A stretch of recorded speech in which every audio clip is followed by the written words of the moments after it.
Hi, I'm Hannah Durden and you're listening to the Outdoors Group podcast.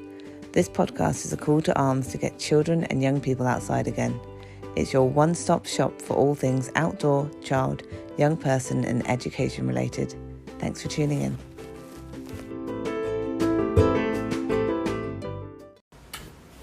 I'm on tour again and back in the gorgeous cabins in the woods at our Exmouth Forest School site.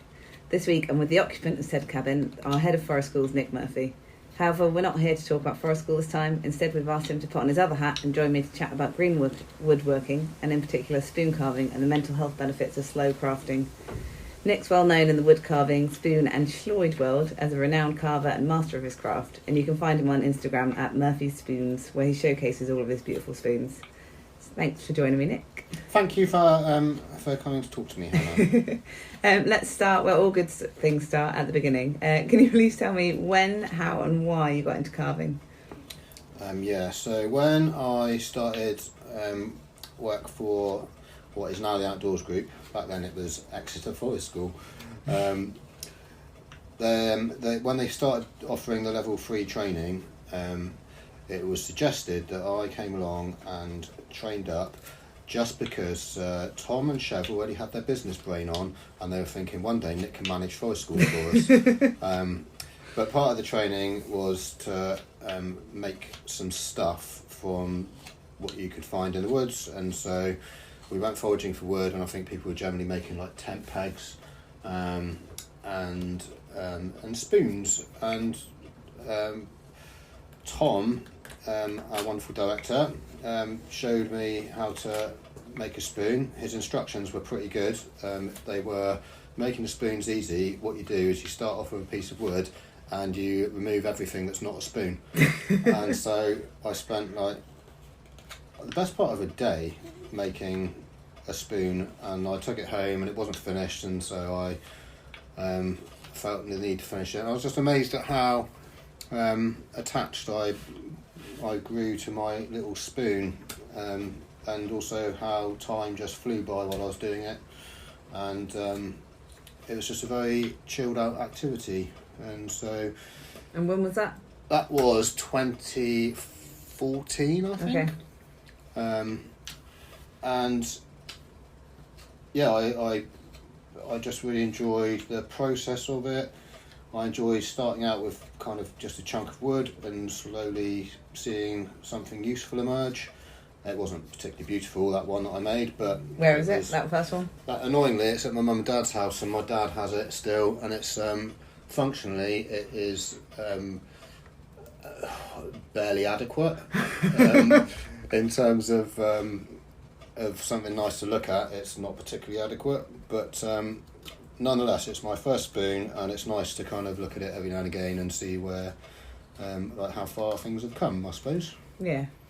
So after you'd done your first spoon, you obviously started making more. At what point did you kind of start selling them or giving them to people? Kind of what prompted it, and how did you feel about that kind of transition from hobby to what is now a little bit of a small business for you? Yeah, it was a bit of a slow burner, really. I didn't just finish that spoon and then decide I'm going to do that every day now. It was something that I did on and off. I had, at the time, my eldest was pretty teeny weeny, and so life's just busy when you've got kids, but little kids as well, and so it was something that I did sort of sporadically, and I didn't really have very good space in the house I was living at the time, and so I used to just sit outside the front, on the front step, overlooking the street, just chipping away at chunks of wood with an axe. And slowly it became something just a part of me that I didn't really have a choice to do or not. It's just something I kind of felt like I had to do, and so I started getting interested in the tools as well, and the reason I started selling them was because I had started looking at nice axes online, and realised that I couldn't afford one, and so I decided that I would buy one by selling some spoons, and I basically had some very generous mates that bought spoons from me. I think I sold them at like a tenner each, But at the time, I think I've got one of your £10 ones. have you? Yeah. Yeah. The time that it took me then was mad. Like, I used to take literally like six hours maybe to make a spoon. How long does it take now? If I'm kind of, if I'm concentrating and the wood behaves, then I can make a nice spoon in about an hour and a half, 2 hours, if it's sort of decorated and stuff. Is that from axing to completion? Yeah, chunk of wood to Finished like, product. piece of a tree to a finished product. Yeah, but it's not about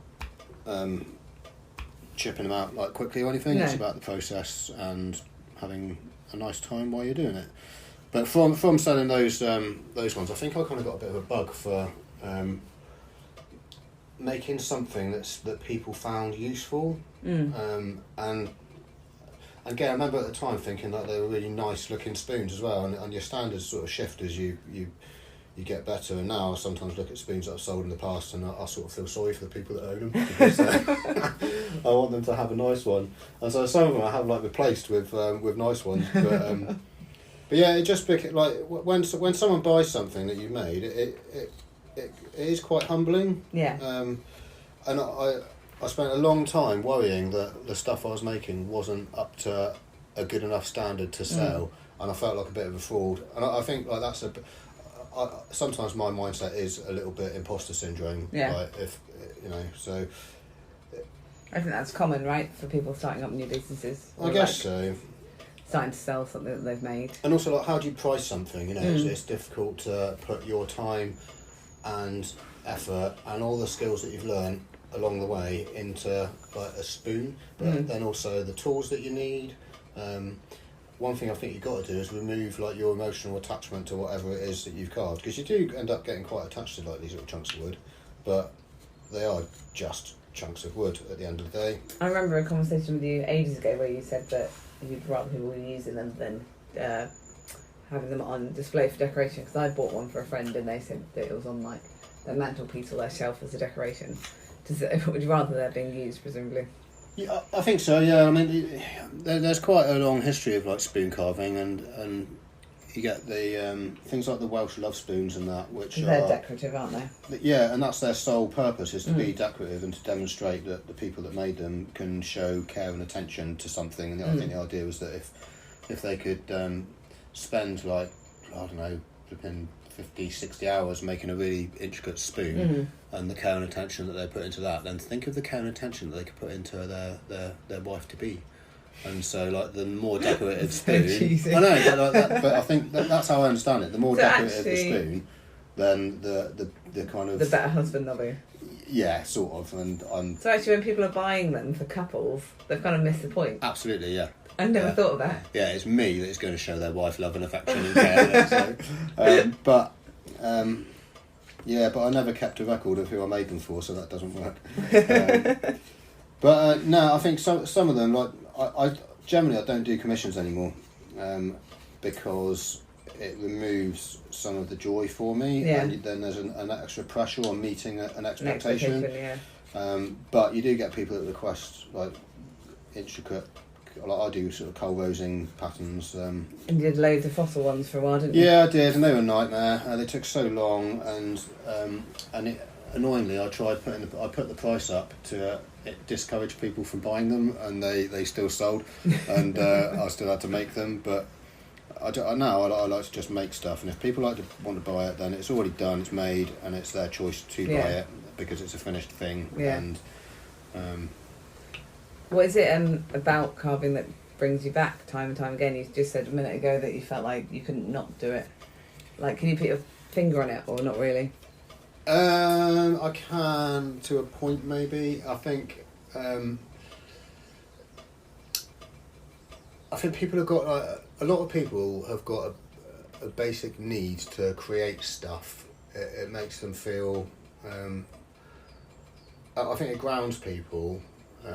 And it's difficult. I think like musicians, take them for example, you remove their musical instruments from them and tell them and stop them from being able to express themselves through music, and they're going to feel miserable because there's a need to to play stuff. And I play guitars myself, and if someone removed my guitar from me and I didn't have access to it, that would be at my detriment, you know. And I think the same with carving. It's something that gives me time and space to just be and exist completely in the moment. When you're doing so, your brain quite often empties of all the rest of the busy. Life's busy, isn't it? Yeah. Right? And your brain just becomes empty of all of the nonsense as well as the stuff that isn't nonsense. But it just gives you a break to focus on what's right in front of you. And like now, I think one thing I like, and this is something that happened I realised over lockdowns when COVID was really kicking off. Like my work and like life in general went quite crazy for a lot of people, but work for me went particularly crazy.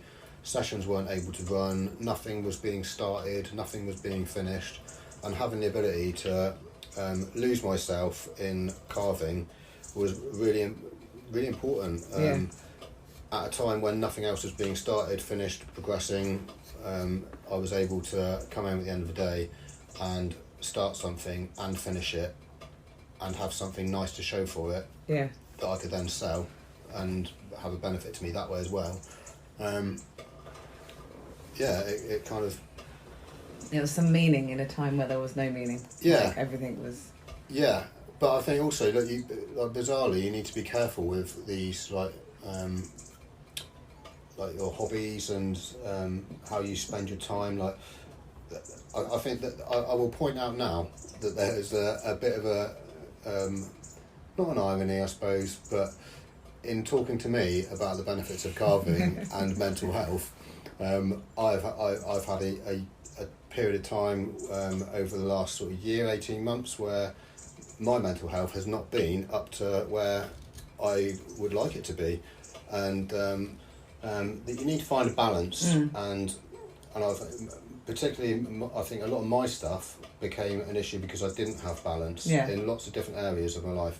And I think you can deal with having a little bit of imbalance, but there's a tipping point where if all your balances are not balanced, then like life becomes really unbalanced. And that's what happened to me. And carving was a positive thing that for a period of time became difficult because I was absorbed in doing it in the evenings. Once all the kids were in bed, it was like I'd start carving at midnight and I'd finish at 4 in, and then I'd go into work the next day absolutely shattered, which kind of didn't really matter because there were no sessions running anyway at the time. And then when things got really bad, the first things that I started dropping from my life were the things that brought the most benefit if I did them in the best way. So things like music, carving, it stopped. And I remember feeling like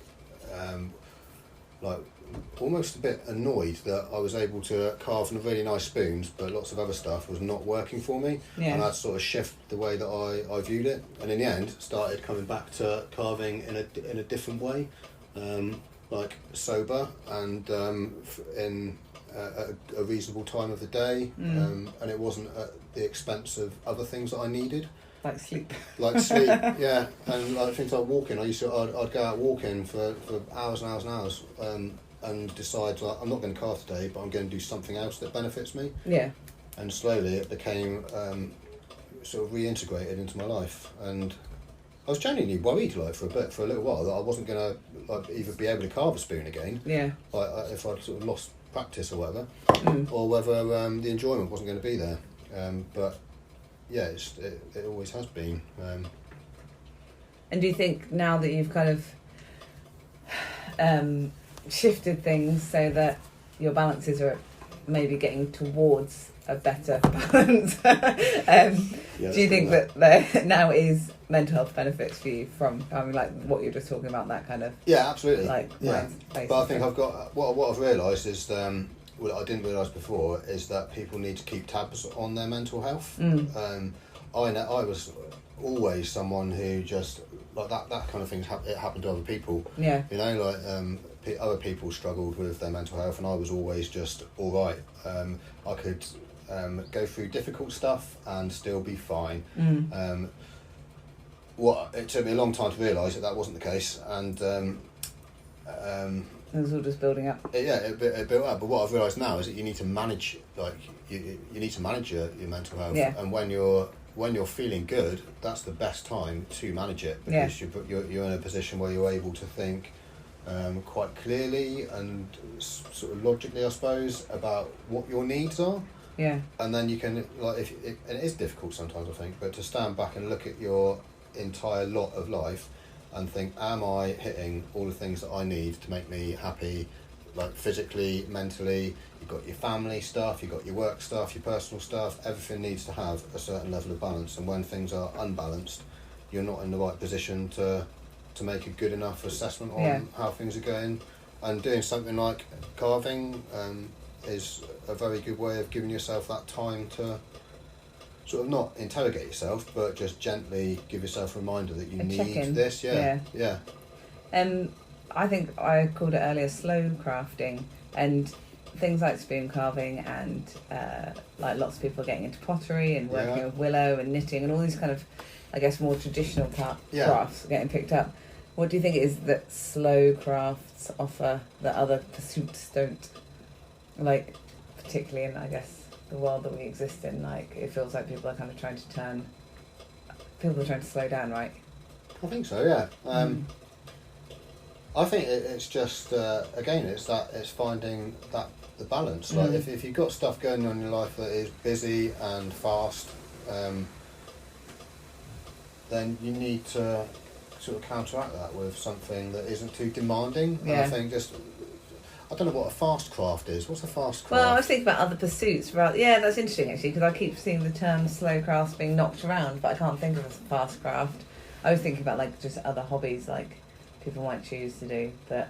I mean, crafting in general, like creating something... It's going to be slow, it's methodical. It does require... I mean, I'm not into the neuroscience-y stuff, but it requires a different part of your brain to enable you to do it. And I think also, like, I maybe not so much about things like pottery, but certainly with spoon carving, you're using like really like razor sharp tools. Yeah. And if you're not doing that slowly, then you're doing that dangerously. Yeah. But I think because it requires that, it lends itself to just slowing you down anyway. Yeah. And just to kind of relax, but not think too much about relaxing. It encourages it. Have you seen a rise over the last, 10 years of more people getting into spoon carving? Yeah. I know when I started, I remember people at the time saying that there's more around now in terms of whether it's like social media groups or like YouTube instructional videos and whatnot. Like, this is back then, they were saying there's more around than there ever was. You know, back when this was just a part of daily life, I suppose you learnt from, like, before the internet, and you learnt from the people that were in your community. Yeah. And it was more of a sort of taught, sort of oral tradition sort of thing, where you had to sit and learn from someone, which is kind of what we encourage with the kids in Forest School. We've had some fantastic little carvers come through the Forest School circuit. With Forest School, we had some kids come through, And we've had kids that are selling their stuff to make themselves some pocket money. There's one lad in particular that I can think of who sells his stuff to fund his trips to Legoland. Oh, no way, that's so cool. What's he carve, spoons? Or? So he's got a little catalogue of various things that he can carve. He carves key rings and little mushrooms, he carves butter spreaders. He's made all sorts, and he sells them for a reasonable amount of money. It's not, I was saying to someone yesterday, it won't be long before he's got a chip and pin machine, I don't reckon. So people aren't like sympathy buying off him, like they're genuinely. He's making like. Do you know what I mean? Like when like a really small child like tries to sell you like a bit of tat for like £1, and you give it to them out of sympathy, but he's actually making good stuff. Absolutely, and it's I think one of the joys for me is being able to like inspire like young people to want to do that sort of thing. Yeah. But then seeing them reach a point where it's having like a benefit to their mental health, and they're like, and they're you know, if they're making money out of it, I mean, this kid, he's 10. It's brilliant. That is very cool. Yeah, well, I mean, my daughter does textiles, and she was making Her friend was making butter knives, and then she was making little fabric roll-up cases for them, so they'd sell them as a set. And I know her friend because she's another one that has just been a joy to watch become really efficient at whittling stuff, and seeing how much like they enjoy it. It's great. She made a fork, and I know it sounds really stupid, but like I hadn't thought of there being wooden forks before. Yeah. And I thought it might be a bit of a, I don't know, but it was great. It was a really nice fork. She make a whole set, knife, fork and spoon.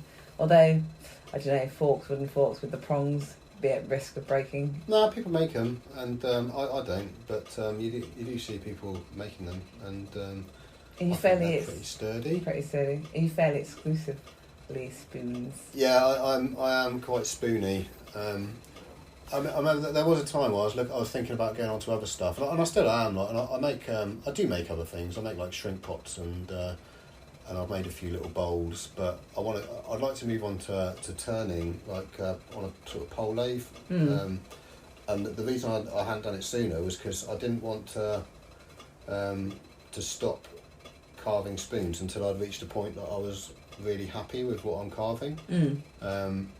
And I think I am now. There's still a lot. There's a whole load more that I can still learn, develop just in carving a spoon. It sounds crazy, but there is. What kinds of things? Give us an example. I mean, things like a lot of the decoration side of things, like chip carving and things. Like for me, like it should always be about kind of function first. Yeah.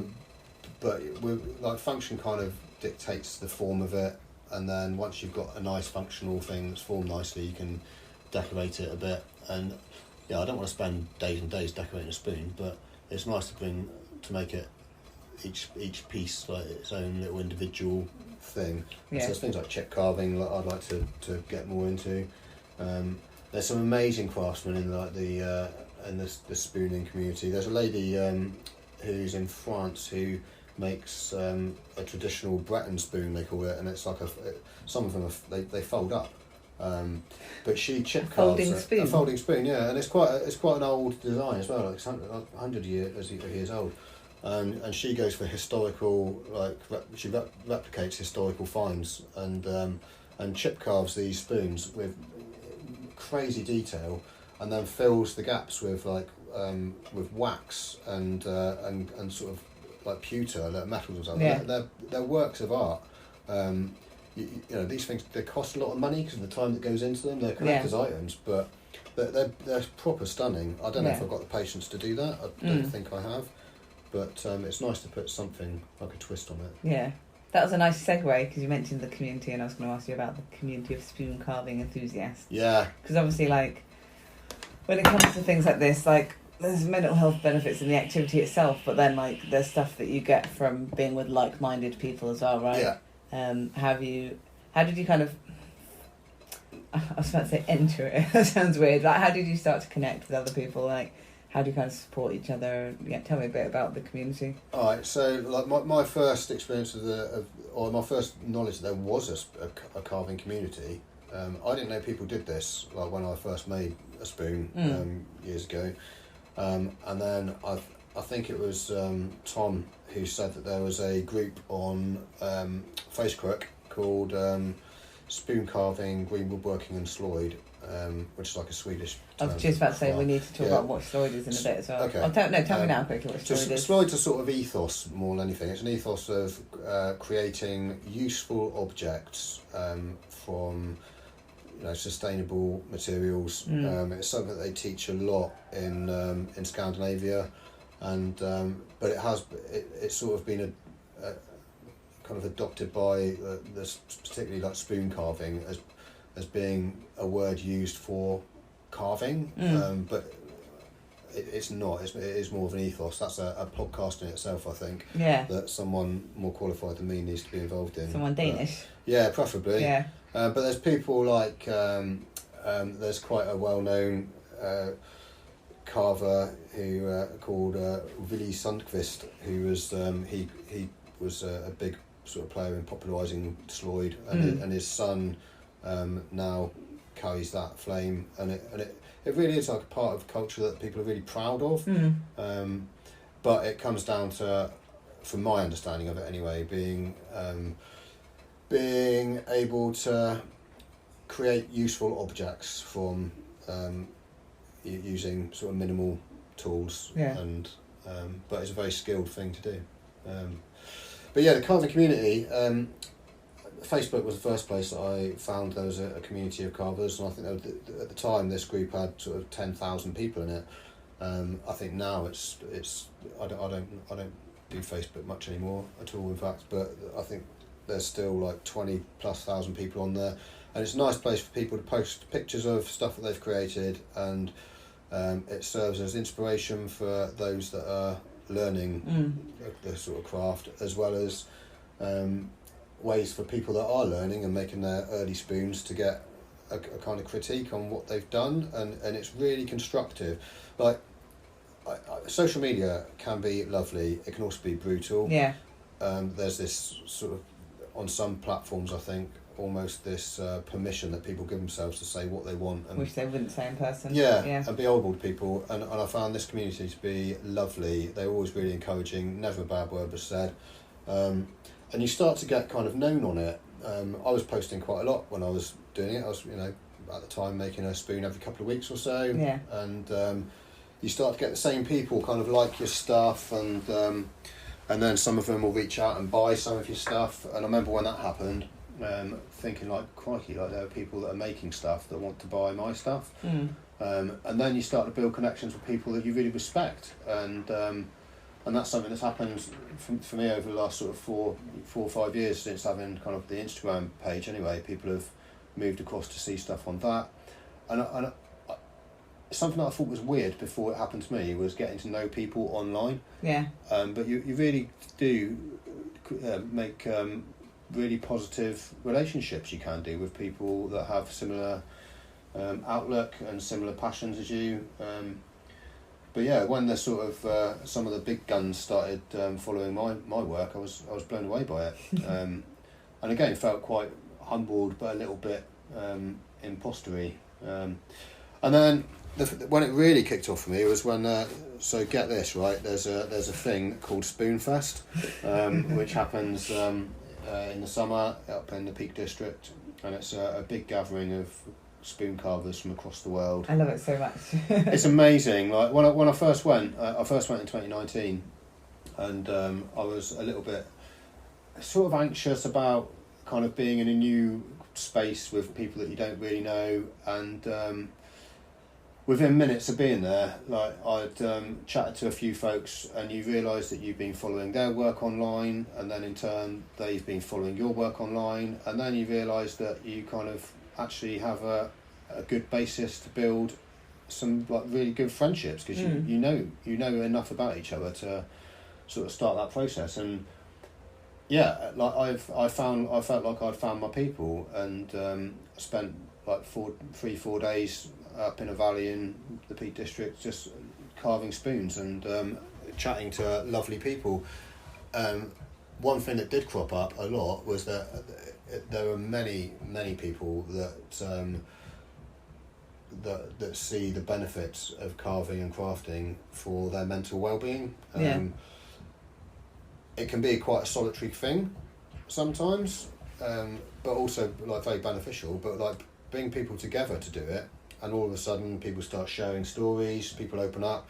But similar to, is it like being around a campfire? Yeah, like in the forest school, you get kids or grown-ups sat on a campfire, and they can focus on what's in front of them, which is like a nice flame or a spoon or a bit of wood they're working on. And they can almost like talk to the wood, they can talk to the fire. They don't have to like make eye contact with anyone. The some of the pressures of that some people find talking to people are eased, and you just open up a bit more, and I think give like maybe a truer reflection of who you are, and gain that from other people. It was lovely. I came back from that weekend feeling so refreshed and reinvigorated. Did you feel a bit like you just wanted to live in a community of spoon carvers? 100%. And like it's a limited event. Like it's not a huge festival. I suppose there's I don't know, maybe like 400 people or something that go. Pretty sizable. And within that, there's like beginners. There are people that have. Like, I met a guy this year who had turned up and he pitched his tent next to mine, and I said, "How are you? Like, have you been before?" And he said, "No, never carved a spoon in my life." And he said, "I saw it advertised, and just thought, you know what, I'm going to go to that." This lad, he must have been mid-20s, and I don't know whether. Well, he just said to me, I find stuff like this really good for me. He was a potter. Okay. And so he had some idea of crafting and what he could do. But he said he's got ADHD and he needs stuff like this to really hone his focus. Yeah. And he said sometimes it can be like an idea that comes with another idea and another idea in his mind, because he just seemed to have ideas that came all over the shop. Yeah. But once he does stuff with his hands, he said that he was kind of grounded a bit. It quietens. Absolutely quietened his mind a bit. Yeah. And did they do beginners workshops there? So there was someone there that could teach him the basics. Yeah. Yeah.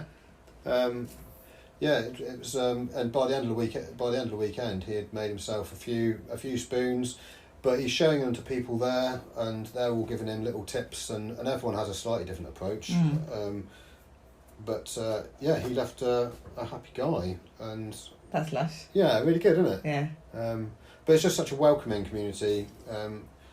That first year as well that I went, there was a lady who came along who was a doctor in London, and she had started prescribing craft to some of her patients, and her aim was to reduce the amount of prescription antidepressants she was giving. It's amazing. And she managed to reduce within her practice of, I don't know how many patients she had, but she reduced the amount of antidepressants being prescribed by 85%. Wow. Through setting up, I think she called them like crafternoons, where people come along and carve spoons, and it led to an exhibition that she ran called "Spoons Are Good for You." That's lush. Yeah, and so there were lots of people that approached her. She approached other folks that had very mixed experiences with their mental health. Some of them had no real mental health issues, and as such, and just spoke about what they thought the benefits were. Some of them had some pretty tough times, and they had used carving as a way of helping to deal with those times, almost like in a therapeutic way. So spoons literally are good for you. Yes, that was the day you're going to shut the door. For those listening, it's just started raining quite heavily, so we're going to shut the cabin door so we don't get soaked.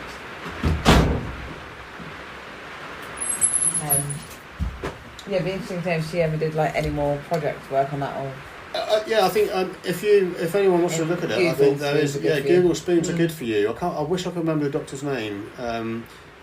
But yeah, there was a really nice exhibition that was put up at Spoonfest, but also it went on tour. It went down to is it the Tate in St Ives? Yeah. I think it was there. Oh, that's cool.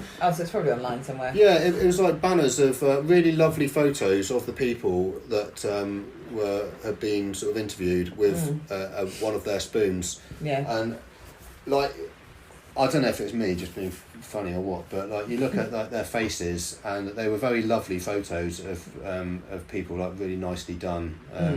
And then when you see the spoon against them, particularly if you know a bit about these people, and I'd known quite a few of them. Yeah, and their stories.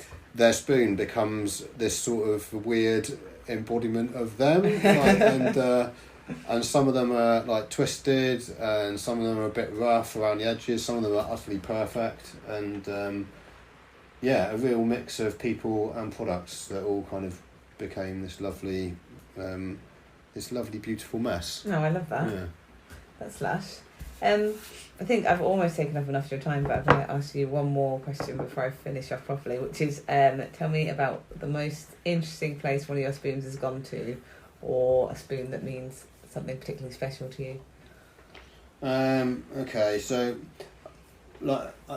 I've sold quite a lot of spoons that go you don't all have to over the choose world. the most interesting, but just one of the. I think the one that made me smile the most was this a chap who's a really good spoon carver. He's called Jose Chang, and I'm sure he's something to do with the Malaysian military. Okay. But he, like years ago, he started like commenting on a lot of my posts on, I think it's like the Facebook page or my Facebook page, my Instagram, whatever.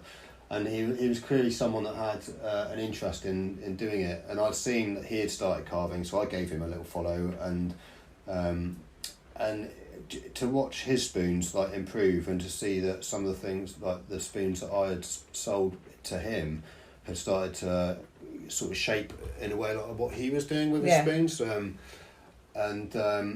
But he bought one of them,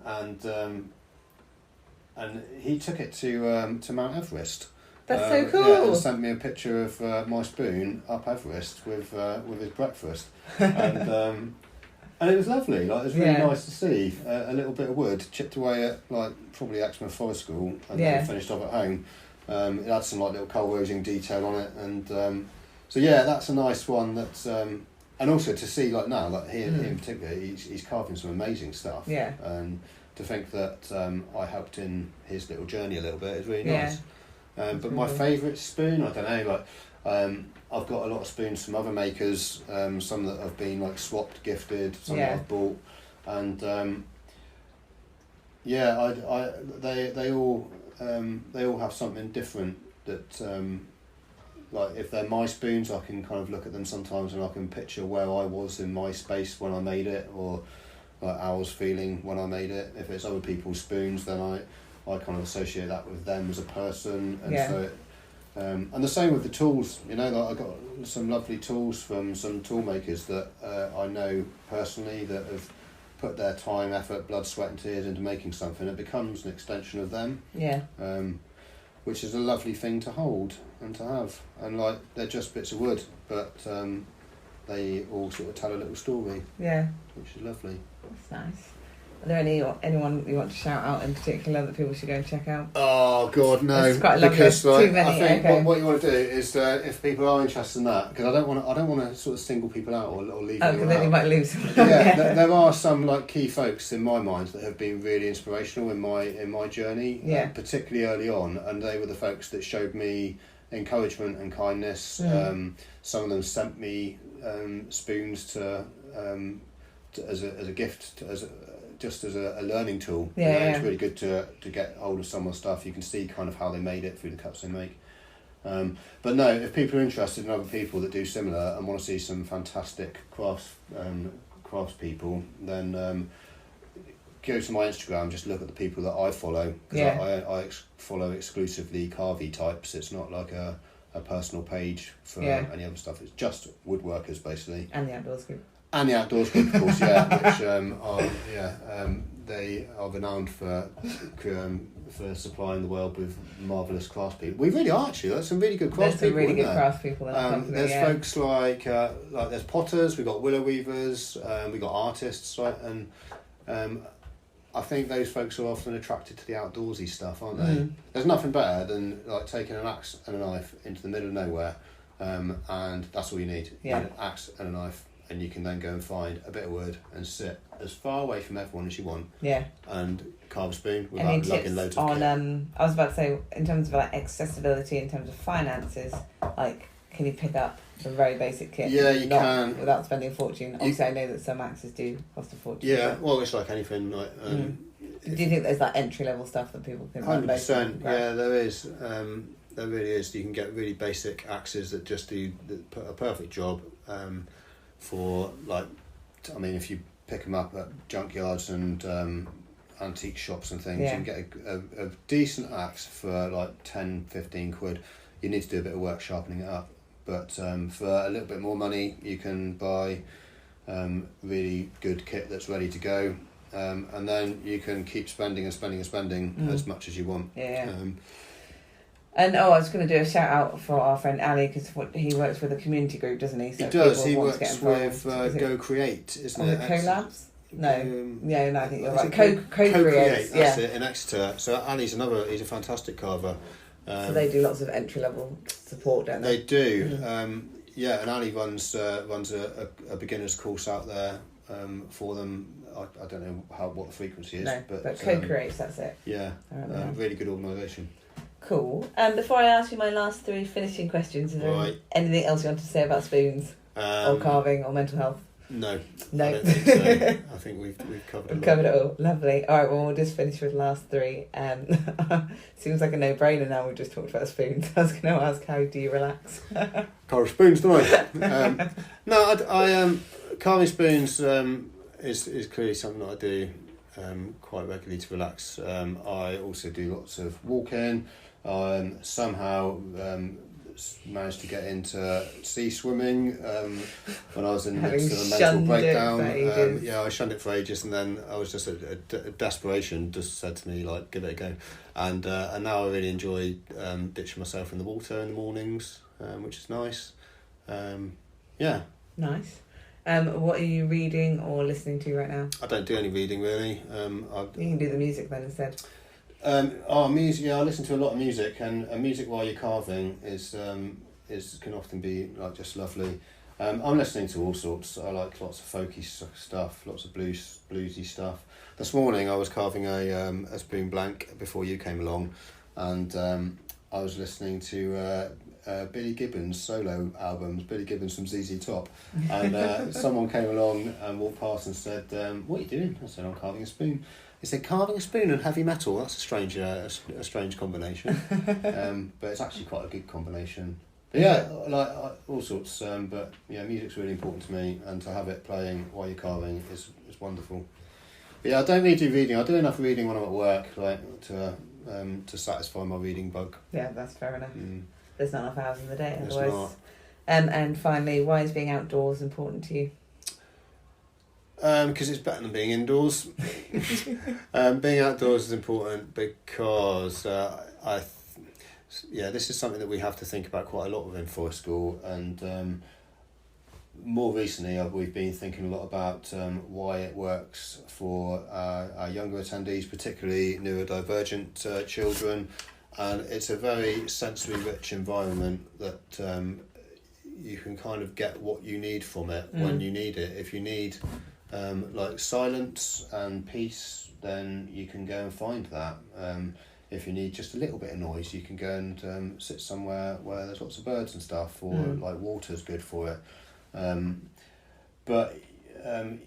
just find it is a space that enables me to breathe properly, and I mean that literally as well as just sort of metaphorically. You kind of feel like you can sit and just exist.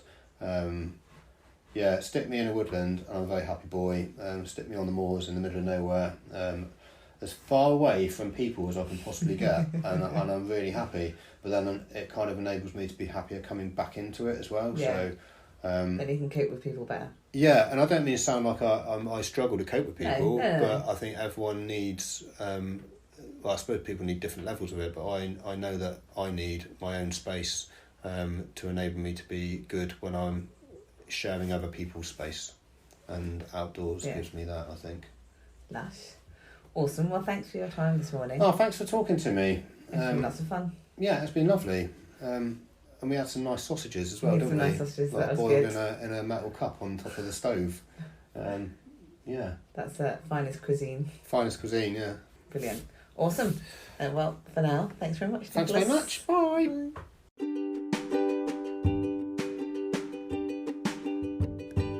Thanks again to Nick for having me to his cabin in the woods to talk about wood carving and crafting and spoons and mental health.